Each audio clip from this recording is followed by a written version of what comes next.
is the College Football Enquirer with Ross Dellenger and Steven Godfrey. I'm Andy Staples. First, we got to talk about this Cotton Bowl, Ohio State and Miami.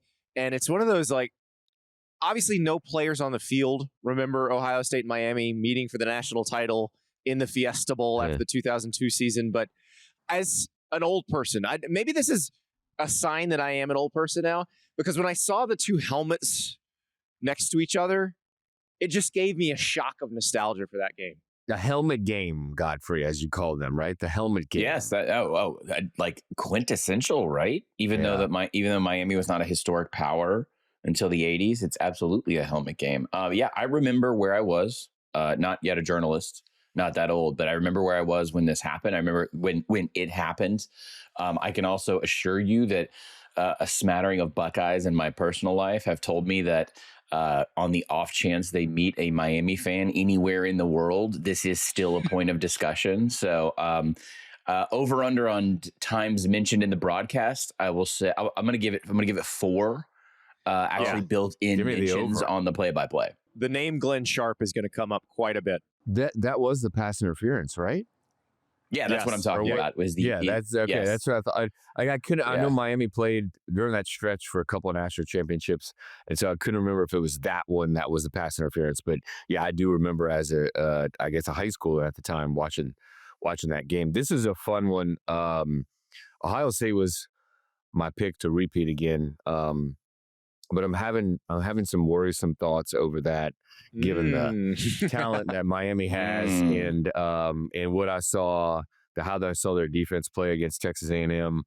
I'm having a little concern, despite the talent that Ohio State had. I mean, this on the field, it's got to be, of the quarterfinals, it's got to be the most talented matchup. This is your people's world. Ari and the guys at On3 and the recruiting. Yep. Stars matter, baby. 5-star talent on the field there is probably insane.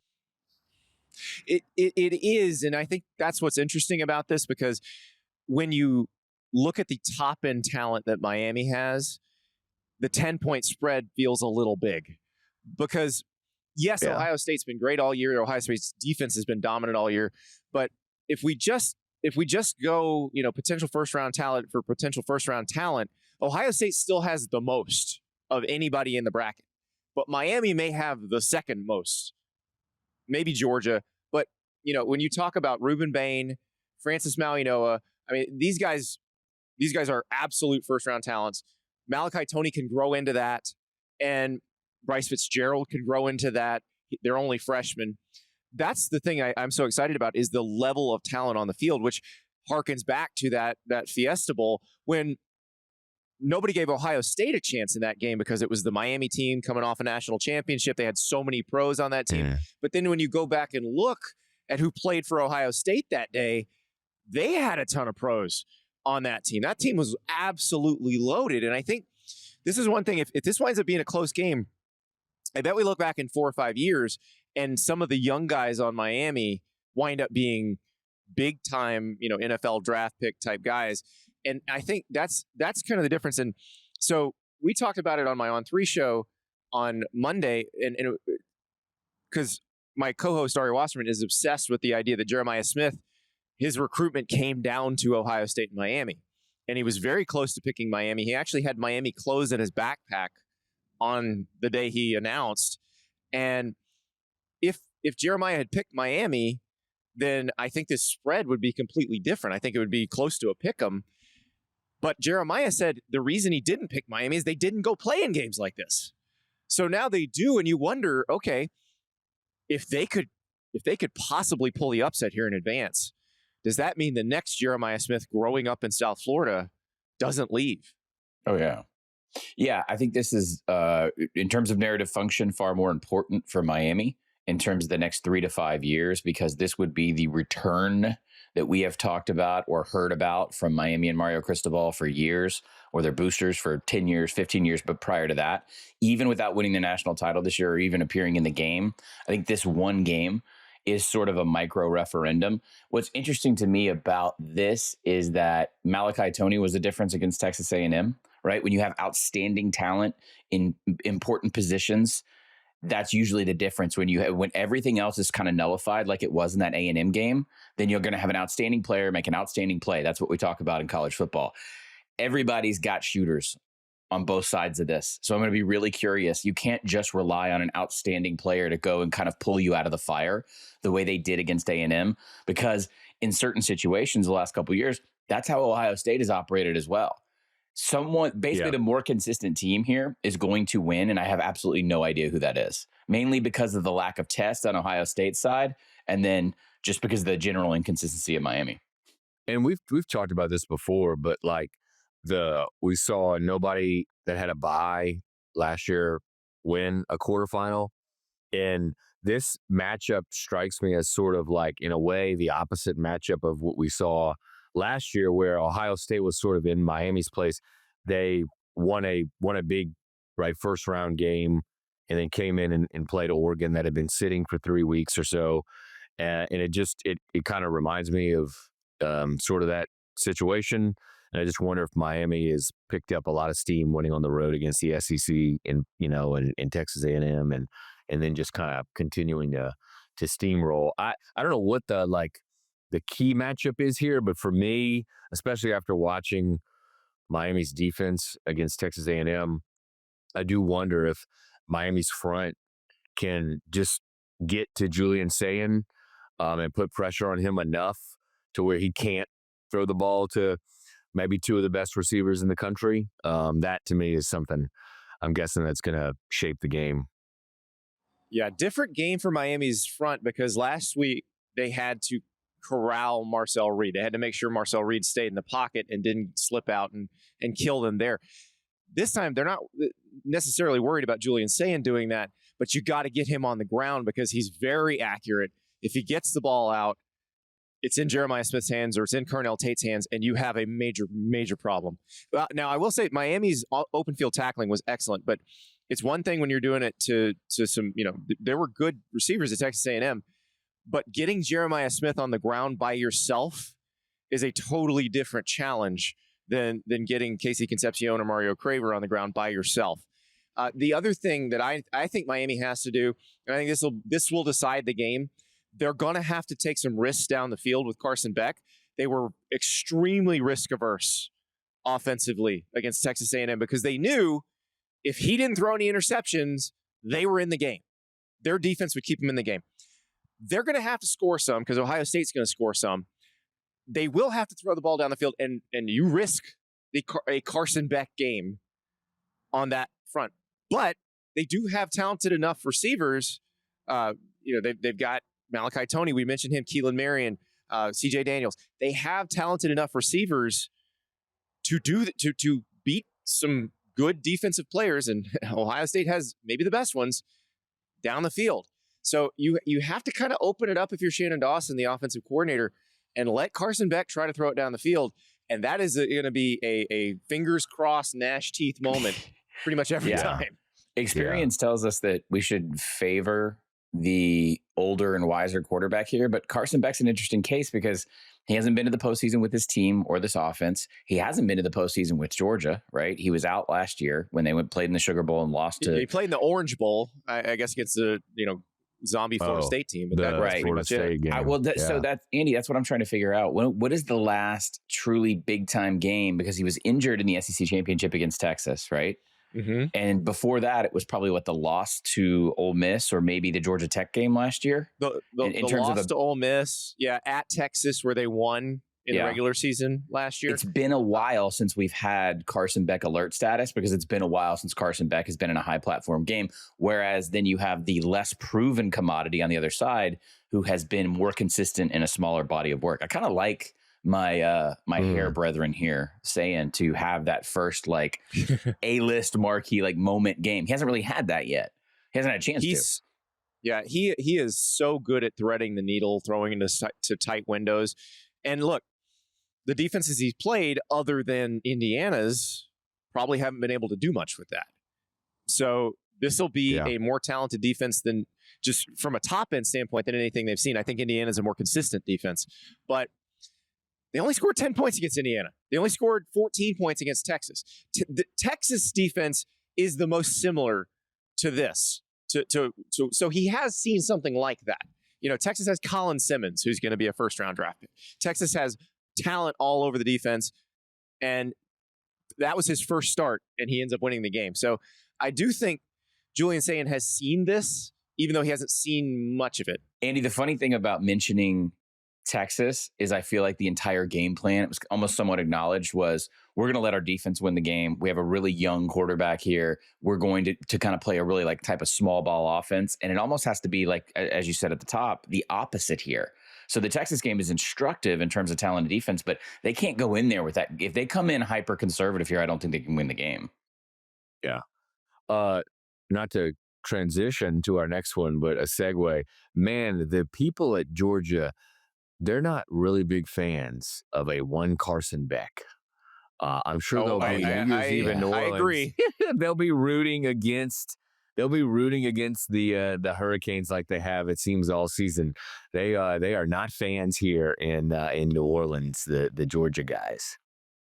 Imagine the storylines if Miami and Georgia get through this thing and they're playing in a semifinal. I mean, you've already got the Jeremiah Smith and Miami storyline. You'll have the Caleb Downs, by the way, because remember, Caleb Downs leaves Alabama, and then his choice comes down to Ohio State or Georgia. He's from the Atlanta area.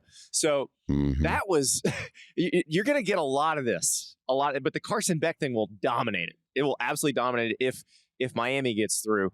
But yeah, we'll have to see what happens. I do think, how aggressive do the offenses want to be? The defenses are the stronger group in both of those teams. So let us move to the Sugar Bowl, Ross, where they have played this game before, and both defenses were booty cheeks except for the early part of the fourth quarter for Georgia's defense. Yeah, it was. I was at that game, and it was. I don't know that I've ever been at a game where each team scored on every single possession until early in the fourth quarter. So scored. I mean, it was pretty wild. It was like watching kind of reminded me of just like watching a tennis match, right? Go back and forth, and you're waiting for somebody to break the serve. And Georgia finally did that with about 10 or 11 minutes maybe to go in the game. I'm trying to remember. Ole Miss probably late in the third quarter. Ole Miss in the fourth quarter. Yeah, in the fourth quarter. Yeah, and then Georgia scored. Of course, Georgia scored on both. Georgia scored in every possession in the game. It was remarkable. I think Georgia kicked a couple field goals early in the game, and that's why they were down, I want to say. But Ole Miss scored a touchdown on their first 6 possessions. I mean, it was crazy. First 5 possessions. Yeah. So Ole Miss was up this 10 is going to be going into the fourth quarter. If they can, Yeah. It felt like, and they had control of the game.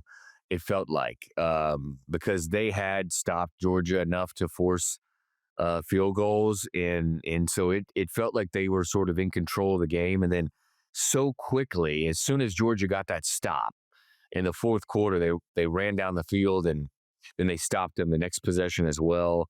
You just felt the momentum too in that stadium just completely changed during that.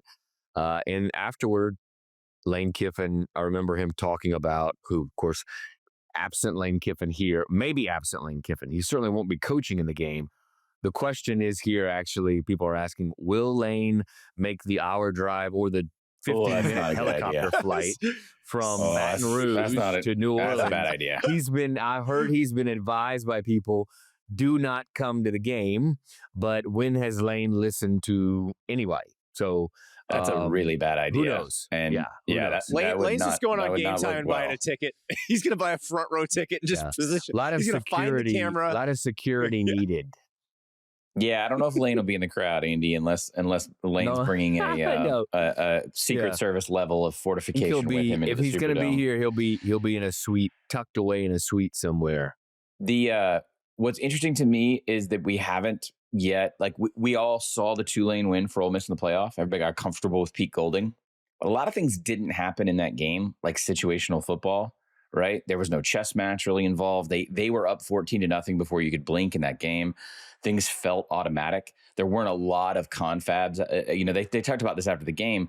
Because things were so one-sided, there wasn't a lot of executive decision-making. There was a little bit for Pete Golding as head coach. But if you think about the pace and flow of the way that first Georgia game went, That's very much a Lane Kiffin signature game, win or lose. I'm predicting a Georgia win because I predicted Georgia to win the national championship here. I just don't know if it's going to go quite like that this time. One, the defenses have had time to adjust to what they saw in the first game, right? The second matchup's always different, but this is just going to be a different decision-making Ole Miss team, I think, than some of the moments that you saw and the pure aggression that they employed, especially in the third and fourth quarter of that first game against Georgia. I don't think Golding's going to do that. Yeah, and I'm writing a little bit about this today for Media Day, is that you don't have Lane Kiffin, right? But you have 6 of his assistants that have already signed deals to coach at a school in this state, in Ole Miss's chief rival, which is one of the more unusual and just bizarre things ever. And there's a lot of discussion here from the Ole Miss people I've already heard in the day and a half here about just how that will pan out, right? Like how this is working when you have half of the coaching staff that's on the way out and they are controlling sort of the offensive game plan. Just a lot of questions, right? And just a whole unusual situation that Ole Miss finds itself in. But you do wonder, Godfrey, how that will impact, or will it impact the team in these executive decisions that you referred to? Yeah, I mean, we've seen this before with Michigan, right? We've seen what kind of chopping the head off does, although it's going to be a very, very different type of experience. One, because of the style of play, and two, because of the situation. It's not like Lane Kiffin's, parked back at his house or the team hotel, still talking to these assistant coaches. He apparently is talking. If you watch the Texas Bowl broadcast, he's in constant contact with the guys that he's bringing to LSU, but he's not keeping a dialogue with Pete Golding or giving advice on how to prepare for Georgia. I'm genuinely curious what he thinks. And I haven't been genuinely curious what Lane Kiffin thinks about anything in a while because we've suffered such fatigue. But what kind of product does he want to see Ole Miss put out on the field? I'm sure he would love to have his assistants down there and get ready, but I just would assume that his ego would love his sort of headless Ole Miss team to continue this far into the bracket. I don't know if he's going to be cheering for him though. Well, it's interesting because you question what the ego wants. Does the ego want the team he put together to win the thing, or does the ego want they can't do it without him? I hope it's the first. Exactly. I really do. And it's interesting. And something else, Andy, to keep in mind is the portal opens Friday, and I would imagine, as we often see, a former coach, wants to go look back and potentially take some players from his former team. Yeah. And so that's going on too. That's been going on too, which let's just say the Ole Miss people are none too happy about that situation. And again, you're talking about 5 assistants still coaching a team that them and potentially their former coach are trying to poach and take with them eventually. Coincidentally, we got to talk about Kewan Lacey because Kewan Lacey, the Ole Miss running back, we have an availability report. He was listed as probable. Remember, he bruised his shoulder in the Tulane game, so that's a big one. He needs to be able to play and be able to play at maximum capacity for Ole Miss to win this game because look, Georgia has been basically since the fourth quarter of that Ole Miss game, they've been firing on pretty much all cylinders. The offense kind of bogged down in the Georgia Tech game when Drew Bobo, the center, went out. But once they had their second center, Malachi, I'm blanking on his last name, but he had a full week of practice and all of a sudden he was fine. So I think this is interesting. And the executive decision-making, Godfrey, that you brought up fascinates me because I'll take you back because Kirby Smart, the other coach in this game, we view as one of the best coaches in the sport universally. As a great on-field coach, a great recruiting coach, a great motivator, great everything. He was not a great on-field coach always. No. He had to grow into that. Let's not forget the fake punt in the SEC championship game in 2018. Some decisions that were made in the national title game the year before that they lost in overtime, where they were dominating through the first half. And obviously Tua comes in and that changed the math on everything. But Kirby grew into a great on-field coach. I'll never forget the timeout against Ohio State in the Peach Bowl when they're about to run the fake punt. He has gotten so much better as an on-field coach. And the reason I bring this up is because Pete Golding has one game of head coaching experience under his belt. Right. And as Godfrey pointed out, did not have to make a lot of high leverage decisions. So that's an advantage for Georgia. And it is nothing against Pete Golding. Kirby Smart, who we view as one of the greatest ever, struggled with this at first and then grew into it. Well, Pete was literally his replacement, right? Or am I missing a DC?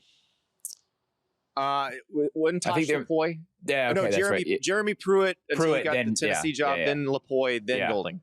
No, okay. Not the direct replacement, but he had, for a time, the Alabama DC job was the catbird seat to become a head coach. And then Pete's path was a little bit different, and I think he incurred the wrath of a changing game, and more points were scored against Alabama, and he wasn't considered to be as coveted as Kirby, but they have a ton of similarities. It's just that, man, look, if we set this premise up, and we've barely kind of talked about the football of this game because it's sort of impossible to, if you set this premise up, if you were writing a fictional television show about college football, this would never make it out of the writer's room. Okay. No. Until 30 days ago, this would have been considered absolutely, it was stupid, honestly. Like this is improbable. So, and yet you have this situation where, there's just something almost, there's no way for us to project or prognosticate what's going to happen when all of your offensive staff, and look, let's make no mistake, this is an offensive football team. Ole Miss has had some defensive moments. This was built for Lane Kiffin by Lane Kiffin. Okay. Your entire offensive staff, the second they're done with practice for the last, 20 odd days, they're getting on the phone to do LSU staff meetings and to, recruit players. And we've never seen anything like this. And what kind of scares me a little bit, if there's a wonky result in this game, or if it's just a Georgia blowout, this is catnip for conspiracy theorists. Right. Yes. And remember last Monday, Lane called that offensive staff back for, I think, like a day or two to go back to Baton Rouge. Ole Miss practice, they had like a walkthrough. The staff missed it. They missed all meetings that day. It's just a really weird spot. And I think it would shock a lot of people if Ole Miss won this game, even Ole Miss people, because of everything that's happened. Absolutely. Yeah. I haven't talked to a single person around Oxford who is confident about this game. Think about which unit of the four offenses and defenses in this game, which unit has been the best since the last time they played. It has been the Georgia defense. The Georgia defense goes into because remember they go to Starkville and Mississippi State had taken Tennessee to overtime. They'd taken Texas to overtime. They shut the Bulldogs down and scored a lot of points. 35. Yeah, they went 35-10 against Texas. The Georgia Tech game, the defense had to save them because the offense was not playing well, and then -3 rushing yards allowed against Alabama in the SEC championship. This defense is playing as well as it can. And Glenn Schumann, by the way, who normally would have gotten a head coaching job in this kind of cycle, didn't. And his full focus has been on shutting down this offense because he probably was working on Ole Miss offense when the bracket came out. Hey, points per drive? Georgia's terrifying. This is why I picked them to win the national championship. Andy, you talk about that Mississippi State game. That was weak compared to what they put together after that. Mississippi State broke 21, and no one else has done it since. Yeah. I mean, they played Charlotte in there, but points allowed 10-3, 9-7 since that Mississippi State game. This is not great for Ole Miss. And Georgia's offense is hitting at the right time, too. Like I said, the Georgia Tech game is an aberration because the center went down. And I know I'm Mr. O-line guy, but there are only two players who touch the ball on every play. One's a quarterback, one's a center. You lose your center, weird things can happen. They fixed that very quickly. Drew Bobo is still out, by the way. But they have been so good on offense. Gunnar Stockton has been awesome since that Texas game.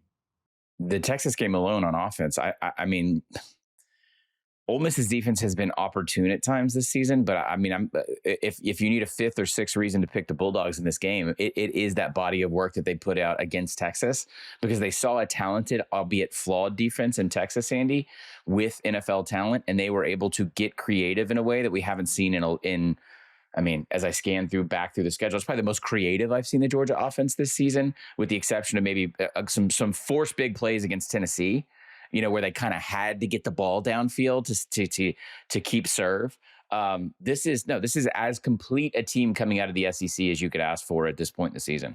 And fourth down decision making by Kirby Smart, play calling by Mike Bobo in that Texas game was on point. It was different than what we've seen from that duo in the past.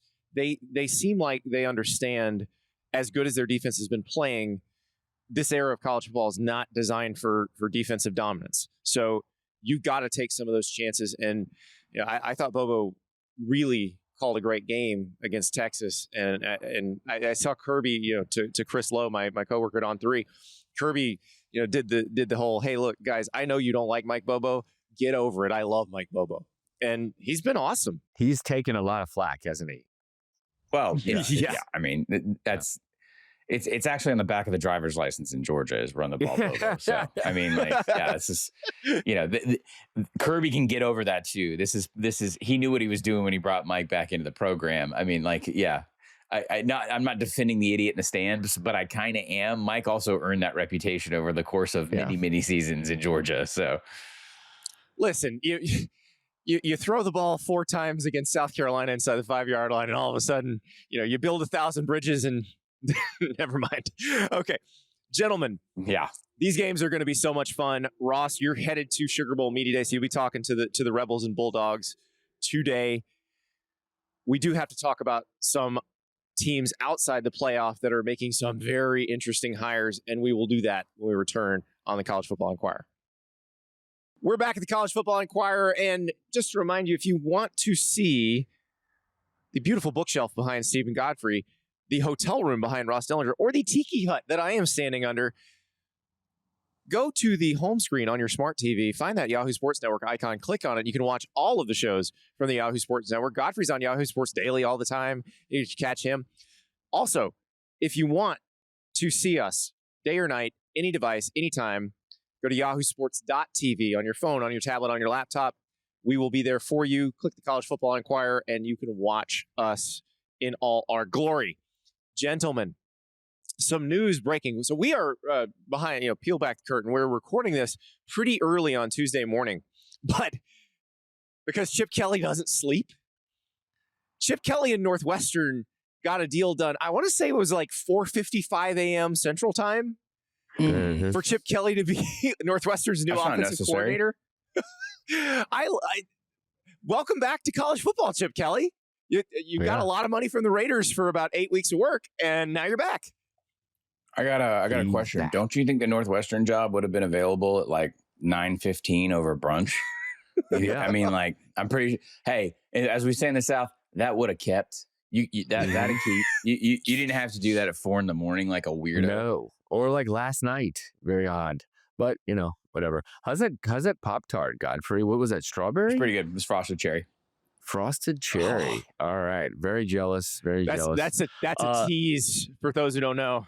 That's a teaser. This is also audio that our producer's going to have to edit out because I'm chewing. Back to Chip. It's ASMR. So we obviously saw Chip, in the league at Ohio State. Do pretty well. Helped the Buckeyes go on that magical playoff run and win the national championship. And then lasted how many games in the NFL? 8, 10? I don't know. 12? It was more than 8, but it was not a lot. Yeah. Was it the Urban Meyer over or the Urban Meyer under? I believe it was over Urban Meyer, but not by much. But he got a lot of money because he was the highest paid offensive coordinator in the league at the time, and I believe they had to just pay his whole deal out. So he really doesn't need to work, but he's chosen to work at Northwestern in the Big Ten, which is interesting. But, David, his name, Chip's name was sort of like circulated around for a few jobs, including, by the way, like if Biff, had gotten a Michigan job or something, his name was circulated out there as being a possible OC at Michigan. I think that was part of Biff's sort of plan, a proposal, Biff Poggi, that he made to the Michigan administration that obviously they didn't accept. But yeah, his name has been sort of out there, and you kind of, it was pretty obvious that he wanted to get back in.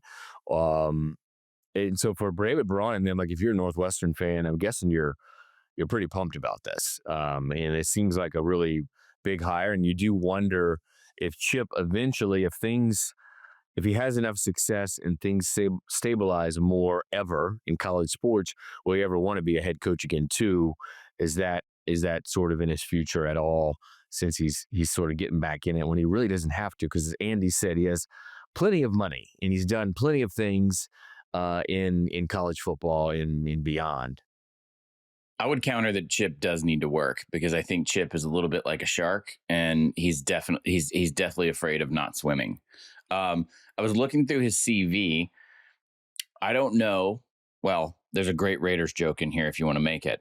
I don't know the last time he would have this lacking amount of talent in years, right? It's going to be fascinating. Northwestern, and I kind of think this is going to work in his favor. Northwestern is going to make him become a little bit more creative than he's been in a long time, if he's successful. I don't know. So this is a Chip Kelly recruiting dig. I don't know that he had all that much talent at UCLA. He had some really good players. Zach Charbonnet was great in that offense, but he didn't recruit to the level of, say, like Jim Mora when he was at UCLA. And so I don't know that UCLA under Chip Kelly and Northwestern now are going to be all that different in terms of talent. I think so. But I will tell you, this feels like Chip Kelly's dream job, because Chip Kelly loves smart players. Like Chip Kelly, I think if you ask Chip Kelly, like what he would love to do if money didn't matter, if nothing mattered, like he'd want to be Harvard's coach. And so he loves smart players. He loves just dealing with ball and not dealing with the other BS that you have to deal with as a head coach. And so this allows him to do that. Like in this era of college football, you're an on-field assistant, but you don't have to recruit if you don't want to. So they can just have Chip Kelly be a closer for offensive players, or like portal guys come in and the quarterback comes in and Kelly's like, here's how we'd use in the offense. That's all he has to deal with. And he gets smart players. I think he's going to love this job. I really do. I think he's going to love it, Andy, but I don't know if I love it necessarily, because I'm trying to reshape the paradigm of success and seeing what kind of moves in what areas make successful programs in this era. This is a Northwestern program where they took a ridiculous amount of money and they built a practice facility, and they took a ridiculous amount of money and they're building a new stadium. And now we're talking about this legacy name that they're hiring as an offensive mind. Do you know what I'm not hearing about with Northwestern? And Ross, you can tell me if I'm wrong. Not hearing about a big fat check for NIL, because last time I checked, this is still Jimmy's and Joe's, right? Yeah. Every coach that we've not talked open to, yet, bro. Well, prove me wrong, because I hear about spending like you're a drunk sailor all the time when it comes to Northwestern in a very 2006 type of way. We got a genius offensive mind. We're building a really pretty glass practice facility, and now we have a new stadium. That's awesome. Who's going to carry the football? Yeah. No, you don't hear a lot about them outspending people in the NIL world like we hear about, say, another private school from another league in Nashville there, Godfrey. That seems to be doling out and competing with other big brands when it comes to paying players in the player compensation. You don't hear about that as much at Northwestern. You're right. Yep. And I think for the good of the Big Ten, we've talked about this on the show several times. I actually just had lunch with some people from Illinois. They're here in town for the Music City Bowl. This is the middle class of the Big Ten, right? It's awesome that Chip Kelly's in there. It's going to be creative. I have no doubt that something amazing is going to be dialed up. Personnel is going to elevate this league and nothing else. It is. And I wrote a column when they announced the last gift for the stadium. I don't even know what job I was at. I may have been I don't know if it was at SI or at the Athletic. And I was like, guys, the only way to get a better stadium is put better players in it. You can have the prettiest stadium in the world, but if you don't put good players in it, nobody cares. And if you do put good players in it, you can play in an open field and people would throw money at you. So that's really how it works. So, but I am going to withhold judgment. You guys, you seem to be down on this whole thing. You think they've spent all their money. The Ryan family probably has some more money stashed away somewhere, but the portal hasn't opened yet. We don't know. Look, everybody's tampering right now. We don't know who they're tampering with. Yeah. I suspect how dare you? They may get some good players this portal cycle. I will say, I like David Braun a lot. He has been really impressive based on what we've seen so far, because the situation he inherited was really tough. They were terrible coming out of the year that he joined this. He joins the team as the defensive coordinator in January. They're coming off a terrible season. They fire Fitzgerald right before the season starts. Braun takes over, coaches them very, very well. And this year they were such a tough out. They end up going 7-6.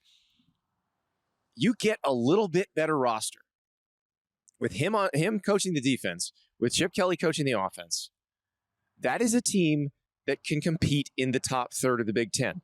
You've got to get better players, but you don't have to get much better. Like, you don't have to suddenly become Ohio State. You can do this by being better than Wisconsin, by being better than Michigan State, you can do this. Andy, that's how they built it under Fitz. I mean, was a very weak Big Ten West, taking advantage of a down Illinois, a hapless Nebraska. Like, I don't have to go through the entire division you guys remember. No, I like Braun a lot. I think if I had to pick the best interim hire in the last 5 years, he's probably number 2 behind Harrell at East Carolina. But I think he's great. I just still think it comes down to a personnel issue in terms of taking that next, like getting out of the 6-7, 7-6. Oh God, I just did it again. 5-6 win is quagmire. Sorry, I have kids.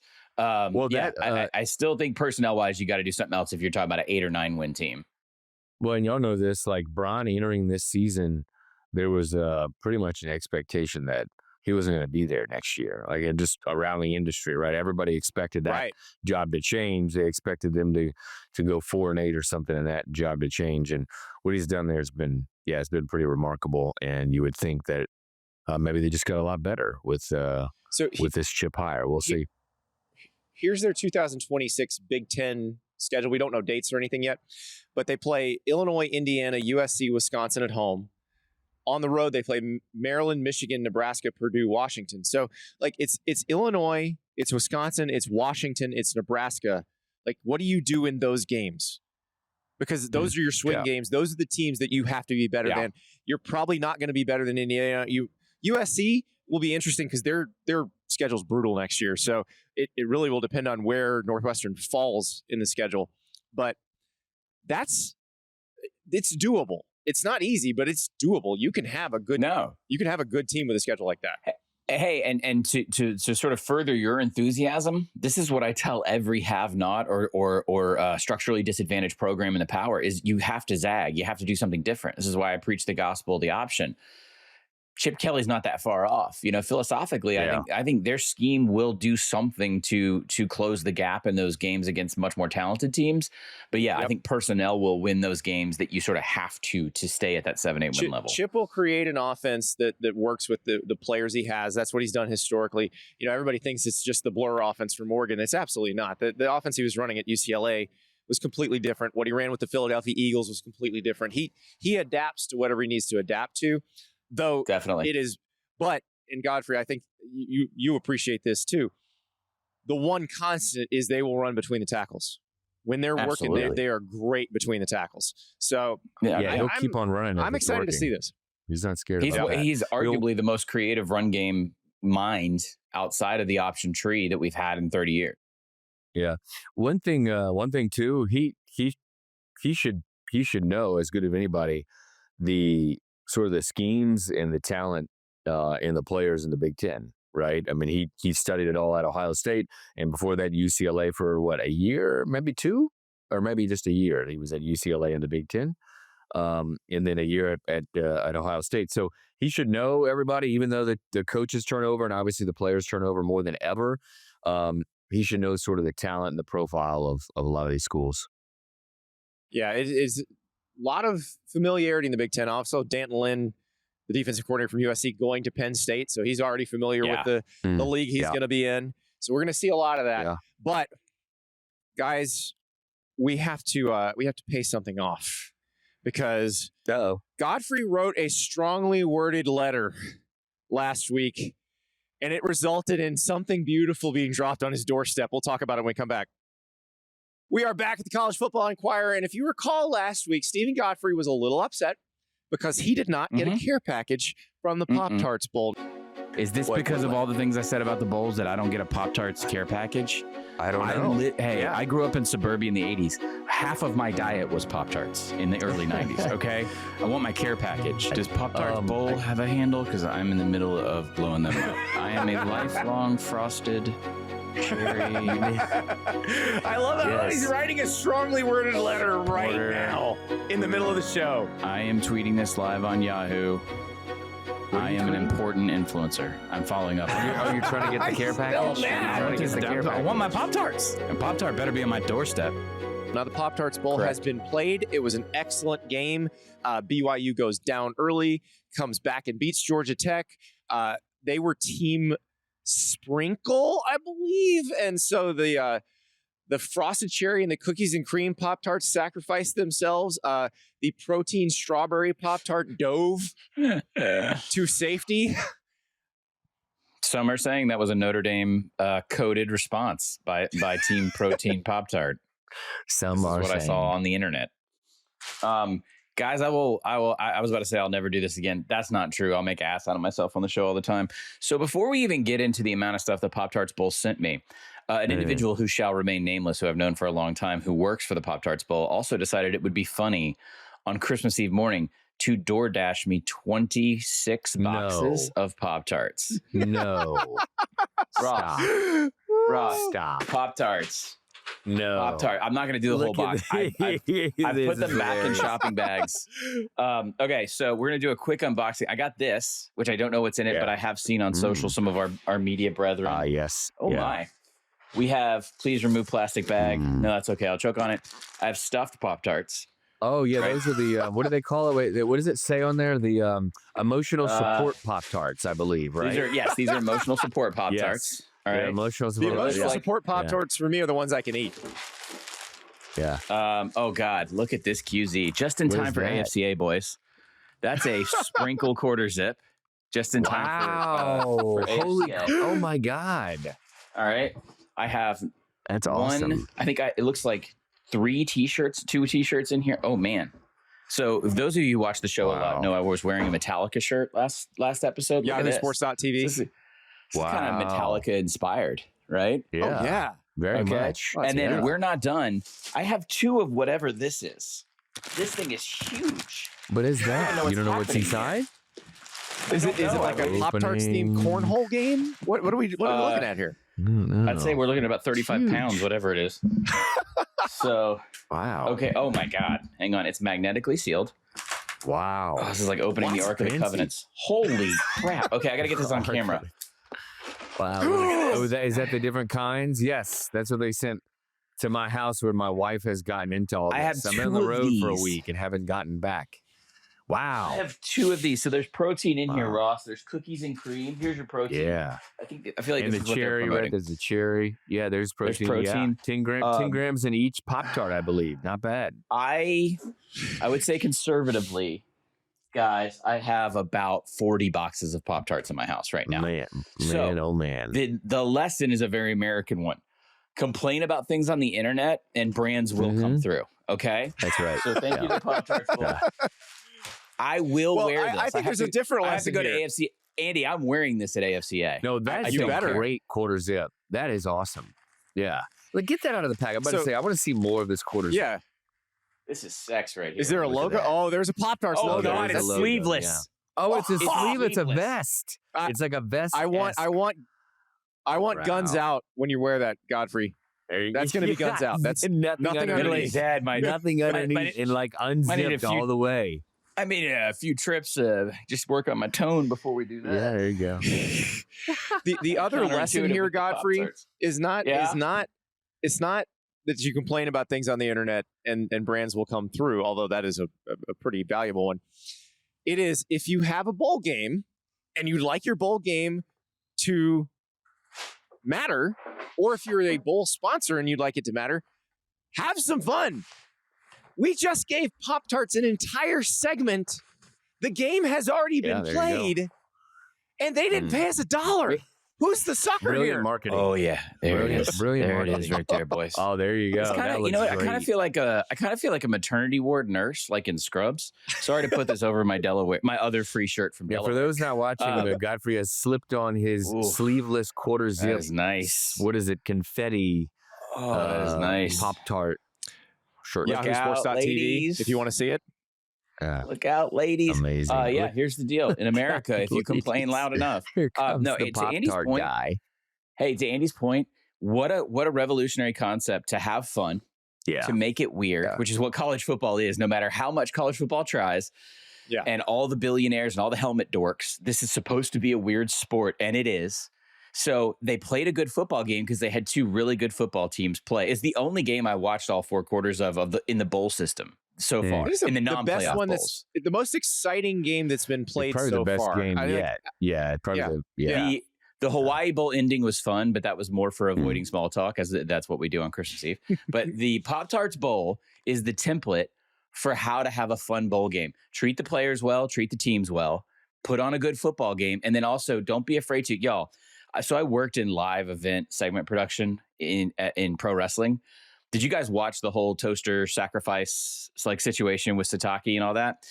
It was like a minute longer than it needed to be, but it was so much fun because BYU was sort of like kind of playing along tongue in cheek. They didn't care. They're getting in there with their hands. They're, like Bachmeier was like kind of karate chopping the live cooked Pop-Tart. This is what college football is supposed to be. You can still have bowl games. You just might have to put a little effort into it. And also, you got to make some, God, this is just pure sex. Look at this. Look at that. You know what? You great. can wear this to church. You can wear this to It's church. great. I hope I have one of those in my box when I get home. I need to ask the wife. Oh, it's so good. Ross's guns in that thing is that would be a thing of beauty right there. No shirt. Yeah, I know. I got kind of no basketball shirt arms. I don't know. underneath. Yeah. Oh, this is stroll up in good. the coaches convention. This is good. No, the Pop-Tarts yeah, Bowl I has also- done an incredible, an incredible job of marketing promotion like we've probably never seen from any bowl game in the history of bowl games. It's been really Shout out. incredible I what mean, they've done. there's some fun bowl games out there. Like our friends at Duke's kind of kicked the this Mayo, whole the ideology Mayo off Bowl. with the Yeah, I Mayo. was gonna say right. Duke's Mayo walked so Pop-Tarts could run. I think That's right. Absolutely. They started it. They kind of started like the silly promotional stuff that really caught on and has been, has taken Even off. when- It's kind even of been when that- copied and replicated by other bowls. Yeah. even when that crew in Oh. Charlotte was the Belt Bowl before they were the Duke's Mayo Bowl, they had a lot of fun. Perhaps Yeah. my favorite Belt Bowl memory was when the Arkansas player shoplifted during his belt shopping spree. Yes, the tight I don't end. think they meant for that to happen, but it was hilarious. Yes. Brett Bielema wondering about his life choices at that point. Yeah. I hate to. I guess I've become sort of, if I wasn't already the show idiot. It's kind of like spotting the sucker at the poker table here. But the Trust and Will Holiday Bowl also hit me up last night and wants to know if I would like a hat to wear on the show that says casket toss. And of course I said, absolutely I do. I thought they were going to ask if you wanted That's a free great. will. Like, No, I That's tell you what we great. should have done. What they should have done is they have the three of us broadcast from San Diego because you got to lean into There you your go, advantages. And I will take a Yeah. trip to San Diego this time. I of year. will take a I, trip to San Steven Diego on the Godfrey, winter being as a- well. Yes. I, Stephen Bias, Godfrey, being baby. of sound mind and body.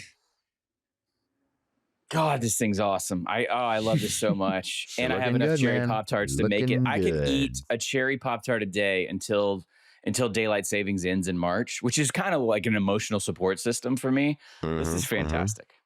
God bless Again, Orlando. Pop-Tarts paid us $0 for this. Zero. So that is your lesson, bowls and brands. You can do this.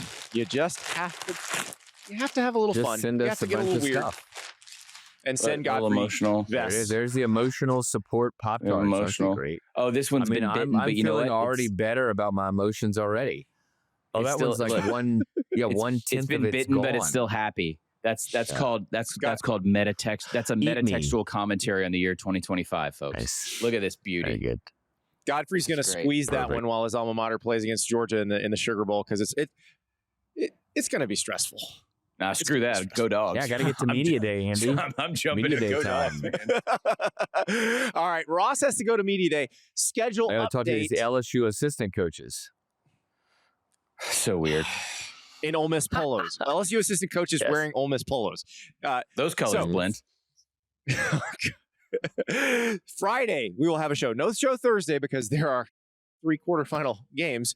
But Friday, we will have a show wrapping up the quarterfinals. We will then be back on the regular schedule on Sunday, where, oh, by the way, there's going to be a lot of transfer portal talk because holy crap, the transfer portal opens on Friday, and we should have a lot of news, either people going in, and by that point, people coming out, because I don't know how to tell you this, guys.